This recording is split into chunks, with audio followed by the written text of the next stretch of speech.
30 వెండి నాణేలు అంత విలువైన ఒక మనిషి ప్రాణానికి ఒక శిష్యుడు తన గురువునే అమ్మేశాడు. యేసుక్రీస్తుకు 12 శిష్యులున్నారు. వారిలో ఒకడు యూదా ఇస్కరియోతు.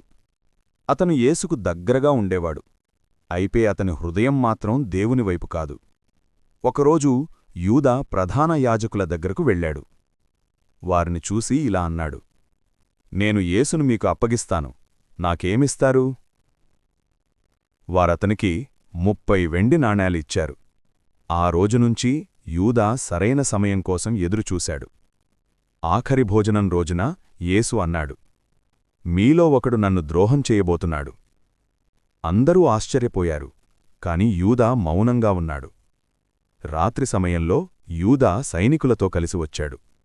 యేసును గుర్తించడానికి ఒక సంకేతమిచ్చాడు. అతను యేసు దగ్గరకు వెళ్లి ఒక ముద్దు పెట్టాడు. ఆ ముద్దు ప్రేమ కాదు, ద్రోహానికి గుర్తు. అప్పుడు సైనికులు యేసును పట్టుకున్నారు. తర్వాత యూదాకు తన తప్పు అర్థమైంది. అతను పశ్చాత్తాపపడ్డాడు. వెండి నాణేలను తిరిగి ఇచ్చి, నేను నిర్దోషి రక్తాన్ని ద్రోహం చేశాను అన్నాడు.